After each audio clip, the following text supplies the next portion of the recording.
2020년 그 성탄 예배에 오프라인으로 또 온라인으로 참여하신 모든 성도님들께 하늘의 평화와 은총이 가득하길 주님의 이름으로 축복합니다. 코로나19로 인해서 예전 같은 예배는 드리지 못하지만 그럼에도 불구하고 동일한 하나님의 은혜가 오늘 예배 가운데 충만하게 임하게 될 것입니다.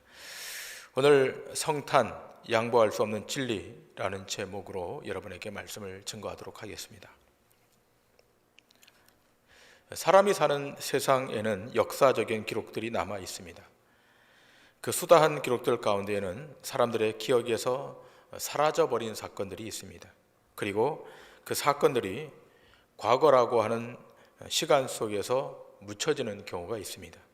또 그런가 하면 우리에게 남겨진 역사의 기록들 중에는 이 땅에 사람이 살고 있을 동안에 그 사건이 영원히 살아서 생각나게 하고 또 기억나게 하고 감격하게 하고 기쁨을 샘솟게 하는 일들도 있습니다. 결코 사람들의 기억 속에서 사라져버리거나 잊혀져 버릴 수 없는 살아있는 그런 역사가 있습니다. 입은 없지만 말하는 역사가 있고 발은 없지만 행동하게 하는 역사가 있습니다. 이것이 바로 역사가 주는 힘입니다. 그런데 그것은 바로 역사 속에서 일어났던 나사렛 예수 그리스도의 사건입니다. 그분은 과거 어느 역사의 시점에 있었다가 사라져 버린 분이 아니십니다. 지금도 역사의 한가운데 살아계셔서 우주와 민족과 나라들 또 만들어진 피조물을 경영하시고 운영하시는 분이십니다. 아니 현재 여기 세상에 숨쉬고 살고 있는 사람들 가운데 그분과 관계를 맺고 있는 그 사람들이 살고 있기 때문인 것입니다. 바로 그리스도인이라 일컫는 사람들 속에 그분은 살아 계십니다. 예수 그리스도의 성탄 진리는 바로 신자들의 삶 속에 내주하고 있는 것입니다. 그 성탄의 영광이 그리스도인들에게 빛을 주고 힘을 주고 용기를 주고 기쁨을 주는 것입니다. 그리고 멋진 승리의 삶을 창조해내는 것입니다. 2020년에 예수 성탄을 맞으면서 또다시 성탄의 진리, 양보할 수 없는 이 진리를 만나길 원합니다. 그 첫 번째는 이 성탄은 예언된 진리였다는 것입니다. 구약 성경은 장차 오실 예수 그리스도를 예언한 성경 말씀입니다. 수많은 그 선지자들의 증거가 구약 성경에 기록되어 있습니다. 그런 까닭에 예수님은 이 공생의 사역을 하시면서 이렇게 자신에 대해서 증거하십니다. 요한복음 5장 39절입니다. 너희가 성경에서 영생을 얻는 줄 생각하고 성경을 연구하거니와 이 성경이 곧 내게 대하여 증언하는 것이니라. 기억할 것은 요한복음을 기록한 이 요한 사도만이 아니라 예수 그리스도의 탄생은 성경 전체에 걸쳐 아주 구체적으로 그 내용이 기록되어 있습니다. 그 첫 번째가 탄생의 방법이 예언되어 있다는 것입니다. 이사야서 7장 14절에 이렇게 증거합니다. 그러므로 주께서 친히 징조를 너희에게 주실 것이라. 보라, 처녀가 잉태하여 아들을 낳을 것이요. 예수님이 탄생하기 무려 740년 전에 이사야 선지를 통해서 탄생의 방법이 예언된 것입니다. 그리고 이것을 징조라고 말하고 있습니다. 그 두 번째는 이름이 예언되어 있습니다. 다시 이사야서 7장 14절에 보시면 이렇게 기록되어 있습니다. 그 이름을 임마누엘이라 하리라.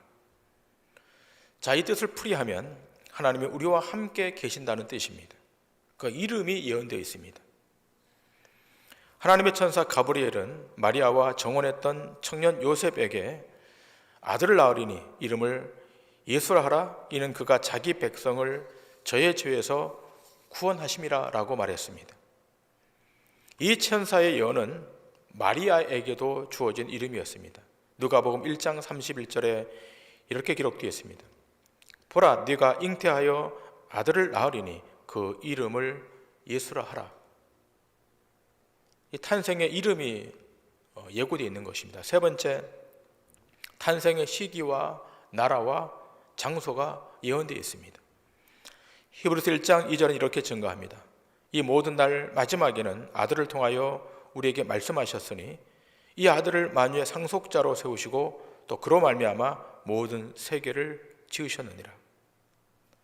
탄생의 시기가 이 모든 마지막 날에라고 기술되어 있습니다. 그리고 바울 사도는 에베소서 1장 9절에 때가 찼을 때라고 증거하고 있습니다. 자, 그런데 이것은 신앙의 영역에서만 끝나는 이 시점이야 시기가 아니라 역사적 시기로 표기되어 있다는 것입니다. 마태복음 2장 1절에 보면 그 역사적 시기를 표시하고 있는데 헤로드 왕 때 예수께서 유다 베들레헴의 나심에 동방으로부터 박사들이 예루살렘에 이르러 말하되, 자, 역사적 시기를 구체적으로 기술합니다. 헤롯 왕 때라고 기술합니다. 누가복음 2장 1절 2절에는 더 구체적으로 기술되어 있습니다. 누가복음 2장 1절과 2절입니다. 그때에 가이사 아구스도가 영을 내려 천하로 다 호적하라 하였으니 이 호적은 구레뇨가 수리아 총독이 되었을 때 처음 한 것이라.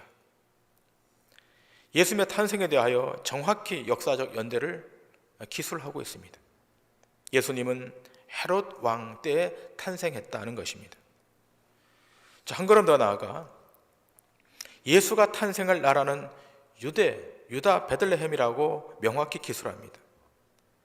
다시 마태복음 2장 1절을 보시면 이렇게 기술되어 있습니다. 헤롯 왕 때에 예수께서 유대 베들레헴에 나시매. 자, 그런데 여러분, 이 내용은 이미 구약 선지자 미가 선지자에 의해서 이미 다 예언이 되었던 것입니다. 미가 선지자는 미가서 5장 2절에 이렇게 말합니다. 베들레헴 에브라다야, 너는 유다 족속 중에 작을지라도 이스라엘을 다스릴 자가 네게에서 네게로 나올 것이라. 그의 근본은 상고의 영혼이 있느니라. 당시 유대의 통치자였던 분봉한 헤롯 왕도 예수께 경배하러 왔던 이 동방 박사들로 인하여 이 구체적인 사실을 확인하게 됩니다. 그리고 더 거슬러 올라가면 예수님의 탄생에 대한 예언은 창세기 3장 5절에 15절에 기술된 바와 같이 여자의 후손으로, 또 창세기 12장 3절에 기술된 바와 같이 아브라함의 자손으로, 이삭의 자손으로, 야곱의 자손으로, 유다 지파 중에서 다윗의 위를 상속할 자로 오신다고 이미 예언이 되어 있습니다. 그래서 마태복음 1장 1절은 이렇게 기술합니다. 아브라함과 다윗의 자손 예수 그리스도의 계보라. 성경은 예수 그리스도의 탄생의 시기와 그 나라와 장소를 명확히 기술하고 있습니다. 자, 한 걸음 더 나아가 두 번째로 이 성탄은 초자연주의에 속하는 진리입니다. 마태복음 1장 23절에 마태복음 기자는 말합니다. 보라, 처녀가 잉태하여 아들을 낳을 것이요. 처녀가 잉태하여 아들을 낳는다는 겁니다. 이 소식을 처음 천사에게 들은 당사자 마리아는 깜짝 놀랍니다. 그도 그럴 것이 자신은 사내를 알지 못했고 또 관계한 적도 없기 때문입니다. 그때 가브리엘 천사가 이렇게 말합니다. 누가복음 1장 35절입니다. 천사가 대답하여 이르되 성령이 내게 임하시고 지극히 높으신 이의 능력이 너를 덮으시리니 이러므로 나실 바 거룩한 이는 하나님의 아들이라 일컬어지리라. 자, 이 가브리엘 천사는 마리아에게만 말한 것이 아니라 그의 남편 요셉에게도 동일한 메시지를 줍니다. 마태복음 1장 20절입니다. 이 일을 생각할 때 주의 사자가 현명하여 이르되 다윗의 자손 요셉아, 내 아내 마리아 데려오기를 무서워하지 말라. 그에게 잉태된 자는 성령으로 된 것이라. 자, 성령께서 주권적으로 마리아와 요셉의 생에 간섭하신 것입니다. 그리고 저들에게 믿음이 일어나도록 역사하신 것입니다. 그래서 마리아가 이런 고백을 합니다. 누가복음 1장 38절에 마리아의 고백이 기술되어 있습니다. 마리아가 이르되 주의 여정이오니 말씀대로 내게 이루어지이다 하매 천사가 떠나가니라. 그리고 요셉도 깨어 일어나 주의 천사의 분부대로 행하여 아내를 데리고 왔다고 하였고 그 아들을 낳기까지 동침하지 아니했습니다. 그 결과 초자연적인 역사로 예수 그리스도가 이 땅에 출생한 것입니다. 마태복음 1장은 이렇게 기술합니다. 요셉이 잠에서 깨어 일어나 주의 사자의 분부대로 행하여 그의 아내를 데려왔으나 아들을 낳기까지 동침하지 아니하더니 나음에 이름을 예수라 하니라. 요셉의 의지와 상관없이 철저히 성령의 이끄심을 따라, 성령의 주도하심을 따라 그렇게 진행된 것입니다. 마리아의 고통과 요셉의 번민은 초자연적인 성령의 역사로 말미암아 그들의 의무는 다 풀려진 것입니다. 그 이후 예수의 동정녀 탄생은 마리아와 요셉의 성탄의 신조가 되었고 기독교 교리의 중심이 된 것입니다. 그리고 이것이 사도들의 신조가 된 이후에 지금도 우리는 이 사도의 신경을 고백하는 것입니다. 어떻게 고백합니까? 우리가 오늘도 고백했는데, 전능하사 천지를 만드신 하나님 아버지를 내가 믿사오며 그 아들 예수 그리스도를 믿사오니 이는 성령으로 잉태하사 동정녀 마리아에게서 나시고. 이것은 기독교가 초자연주의에 속한 구원의 종교임을 우리에게 입증해주고 있는 것입니다. 이 사실을 사도 요한은 이렇게 증거합니다. 요한복음 1장 14절입니다. 말씀이 육신이 되어 우리 가운데 거하심에 우리가 그의 영광을 보니 아버지의 독생자의 영광이요 은혜와 진리가 충만하더라. 말씀이 육신이 되어, 자, 그런데 사도 요한은 그 말씀이 태초부터 존재했다라고 증거합니다. 여기 태초라고 하는 시간은 영원 전을 가리키는데 영원 전부터 이 말씀이 하나님과 함께 계셨다는 것입니다. 자, 요한복음 1장 1절을 보십니다. 태초에 말씀이 계시니라. 이 말씀이 하나님과 함께 계셨으니 이 말씀은 곧 하나님이시니라. 하나님이신 예수께서 사람이 되어 오셨다는 성육신의 사건, 초월적 사건, 이 사건이 우리에게 제시되고 있는 것입니다. 자, 이것이야말로 하나님 자신만이 하실 수 있는 초자연주의에 속하는 놀라운 일입니다. 예수 성탄의 진리는 자연주의, 이성주의를 뛰어넘은 초자연주의에 속하는 영적 진리임을 기억해야 됩니다. 자, 세 번째, 이 성탄은 구원의 진리입니다. 마태복음 1장 21절을 보십니다. 아들을 낳으리니 이름을 예수라 하라. 이는 그가 자기 백성을 그들의 죄에서 구원할 자이심이니라. 자, 이 성탄의 진리는 그 안에 구원이 포함되어 있는 것입니다.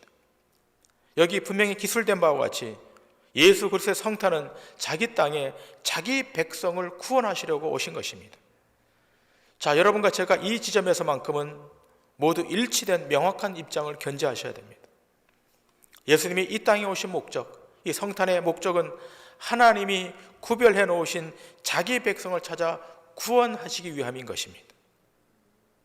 여러분, 50억 인구가 다 구원회로 청함을 받았으나, 구원의 문은 열려 있으나 다 그 안으로 들어가 다 택함을 입어 다 구원의 자리에 이르는 것은 아님을 말씀하고 있는 것입니다. 마태복음 22장 14절은 이렇게 증거하고 있지 않습니까? 청함을 받은 자는 많되 택함을 입은 자는 적으니라. 요한복음도 동일한 입장으로 기술합니다. 요한복음 1장 11절에 자기 땅에 자기 백성이라고 기술하고 있고, 요한복음 13장 1절에도 이렇게 기술하고 있습니다. 예수께서 자기가 세상을 떠나 아버지께로 돌아가실 때가 이른 줄 아시고 세상에 있는 자기 사람들을 사랑하시되 끝까지 사랑하시니라. 세상에 있는 자기 사람들을 사랑하시되 끝까지 사랑하신다. 그런데 여기서 기억할 것이 있습니다. 세상에 있는 자기 백성은 다 죄인이라는 겁니다. 스스로 의롭다 여기는 사람을 찾아 구원하러 오신 것이 아닙니다. 자기 땅에 있던 자기 백성, 잃어버린 죄인들을 찾아 구원하러 인간의 몸을 입고 이 땅에 오신 것입니다. 누가복음 19장 10절은 이렇게 기술합니다. 인자가 온 것은 잃어버린 자를 찾아 구원하려 함이니라. 마가복음도 증거합니다. 마가복음 2장 17절에 예수께서 들으시고 그들에게 이르시되 건강한 자에게는 의사가 쓸데없고 병든 자에게라야 쓸데있느니라. 나는 의인을 부르러 온 것이 아니요 죄인을 부르러 왔노라 하시니라. 사도 바울도 이렇게 증거합니다. 디모데전서 1장 15절입니다. 미쁘다 모든 사람이 받을 만한 이 말이요 그리스도 예수께서 죄인을 구원하시려고 세상에 임하셨다 하였도다. 죄인 중에 내가 괴순이라. 죄인을 구원하시려고 세상에 오셨다고 증거합니다. 자, 그런데 이 죄인의 구원은 인간의 어떤 다른 방도로 되는 것이 아니라 오직 예수 자신이 자기 백성을 위해 목숨을 대속물로 드릴 때만 가능한 것입니다. 그래서 마가복음 10장 45절에 자기 목숨을 많은 사람의 대속물로 주려 함이라고 증거하는 것입니다. 여러분, 대속물이 무엇입니까? 대속물이란 팔려가 버린 노예를 해방시키기 위하여 대신 몸값을 지불하는 것을 말하는 것입니다.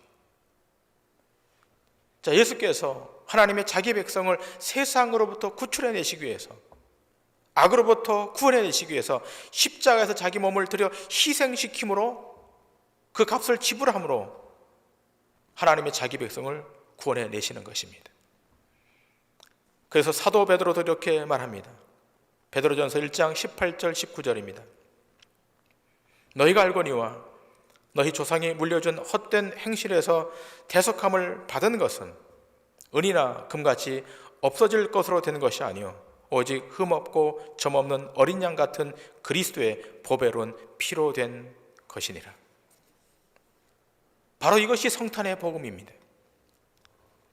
여러분, 물론 성탄절에 캐롤송을 듣고 맛있는 음식을 먹고 가족들과 안식하는 시간을 갖는 것도 좋지만, 여러분, 성탄의 본질은 하나님의 자기 백성을 죄에서 어둠에서 구원하시기 위하여 이 땅에 오신 대속의 날을 기념하고 축복하는 날임을 인지하셔야 됩니다. 이것이 성탄입니다. 우리를 죄에서 구원하신, 우리를 어둠에서 해방시킨 그 놀라운 일을 기억하는 시간, 바로 이 시간이 성탄인 것입니다. 오늘 본문 10절 11절 이렇게 증거합니다. 천사가 이르되 무서워하지 말라. 보라, 내가 온 백성에게 미칠 큰 기쁨의 좋은 소식을 너희에게 전하노라. 오늘 다윗의 동네에 너희를 위하여 구주가 나셨으니 곧 그리스도 주시니라. 예수 그리스도의 탄생은 좋은 소식, 곧 복음입니다. 온 백성에게 미칠 큰 기쁨의 소식입니다. 그 이유는 죄인된 모든 인생에게 구원만이 기쁨의 좋은 소식이기 때문입니다. 여러분, 성탄 안에만 이 구원의 진리가 있음을 믿으셔야 될 줄 믿습니다. 네 번째로, 이 성탄은 역사적 진리입니다. 예수 성탄의 사건은 전설이나 신화나 혹은 미신이 아닌 것입니다. 이것은 역사적 사건의 진실입니다. 사실입니다. 그래서 예수의 유대의 권위 있는 역사가 요세푸스도 이렇게 증거합니다. 이때 예수라고 하는 이가 인간에게 구원을 주었다라고 기술하고 있습니다. 자, 뿐만 아니라 로마의 그 유명한 역사가 타키투스는 이렇게 증거합니다. 그리스도인이라고 하는 큰 무리가 있었다. 그 이름은 베리오 황제 때 유대의 감사 본디오 빌라도에게 처형된 그리스도라고 하는 사람에게서 유래하였는데 그는 그들에게 구원을 베풀었다. 여러분, 성경은 예수 탄생의 역사성에 대해서 더 명확히 기술합니다. 아까도 우리가 보았습니다만 마태복음 2장 1절에 이렇게 기록하고 있습니다. 헤롯 왕 때에 예수께서 유대 베들레헴에서 나셨다라고 기술하고 있습니다. 여러분, 헤롯 왕이 역사적 실존의 인물이 확실하다면 예수 탄생 역시 역사적 사건인 것입니다. 로마 황제 가이사 아구스토가 천하에 호적을 내리고 구레뇨가 수리아 총독이 되었을 때가 첫 번째 역사적 사실이라면, 이미 이 호적령에 따라서 다윗의 집 족속인 요셉이 그 정혼한 마리아와 함께 나사렛 동네에 올라가서 거기다 호적했다면 이것 또한 사실일 것입니다. 베들레헴의 어느 구유에서 예수가 탄생했다는 이 기록은 명백한 역사적 사실입니다. 자, 그런데 무엇보다도 예수의 탄생은 역사의 신기원이 되어버린 역사적 진리임을 우리에게 피력해 줍니다. 여러분, 역사의 분기점이 어떻게 나뉘어집니까? 예수 그리스도의 탄생을 기점으로 주전과 BC와 주후 AD로 나뉘어집니다. 그 역사의 연호가 지금 2020년을 기록하고 있는 것입니다. 그렇다면 직접적이든 간접적이든 오늘 인류는 예수의 역사적 탄생을 다 인정하는 것입니다. 성도 여러분, 세계 3대 석학신학자 중에 한 사람이었던 헤르만 바빙크라고 하는 사람이 있습니다. 그가 이런 기록을 남겼습니다. 70인역 성경, 헬라인 성경이 지적한 대로 구약에 있는 그리스도에 대한 예언이 456회였는데 모세오경, 창세기, 출애굽기, 레위기, 민수기, 신명기에서 75번이요, 선지서에서 243번이요, 그 나머지 부분에서 138번이라고 기술했습니다.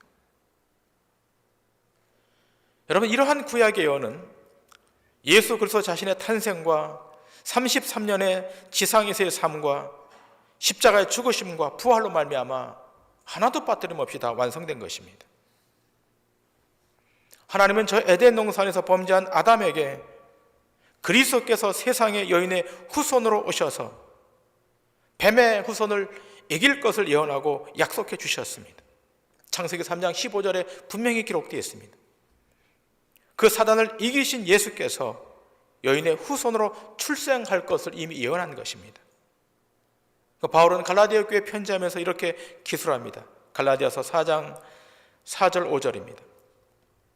때가 참에 하나님이 그 아들을 보내사 여자에게서 나게 하시고 율법 아래 나게 하신 것은 율법 아래에 있는 자들을 속량하시고 우리로 아들의 명분을 얻게 하려 하심이라. 하나님은 주전 2000년 전에 아브라함에게 이 사실을 예언하고 약속했습니다. 땅의 모든 족속이 너를 위하여 복을 받을 것이니라. 창세기 12장 3절에 약속했습니다. 여기 아브라함의 자손으로 오실 그 대상은 바로 예수를 가리키는 것입니다. 이사야 선지자에게도 740년 전에 다시 구체적으로 오실 메시아는 처녀의 몸으로 올 것을 이미 예언합니다. 이사야서 7장 14절입니다. 그러므로 주께서 친히 징조를 너에게 주실 것이라. 보라, 처녀가 잉태하여 아들을 낳을 것이요 그의 이름을 임마누엘이라 하리라. 그 이후에 미가 선지자를 통해서 유다 베들레헴에 탄생할 것을 예고한 것입니다. 그리고 마리아와 요셉에게도 예고했습니다. 결국 그 예언은 역사 속에 하나도 빠짐없이 다 이루어진 것입니다. 우리는 이러한 진리 앞에서 우리의 믿음을 다시 확인해야 될 것입니다. 먼저 그 구속에 놀라운 예언을 주신 여호와 하나님을 주권자로 믿어야 됩니다. 더불어 그 예언을 영감으로 기록한 계시, 곧 성경, 이 성경의 참됨을 믿어야 합니다. 그 예언의 성취로 나타난 예수 그리스도의 초자연적인 탄생을 의심 없이 믿어야 합니다. 그 탄생의 결과로 우리에게 영원한 구원의 축복이 왔음 또한 의심하지 말고 믿어야 합니다. 그리고 감사해야 됩니다. 그리고 만민에게 미칠 큰 기쁨의 이 좋은 소식을 주변에 선포하고 전파해야 됩니다. 2020년의 성탄을 맞는 우리 모두에게 하늘의 하나님께는 영광, 땅에서는 기뻐하심을 입은 사람들 중에 평화가 여러분의 가정에, 여러분의 인생에게 충만하게 임하시기를 주님의 이름으로 간절히 축원합니다. 기도하시겠습니다.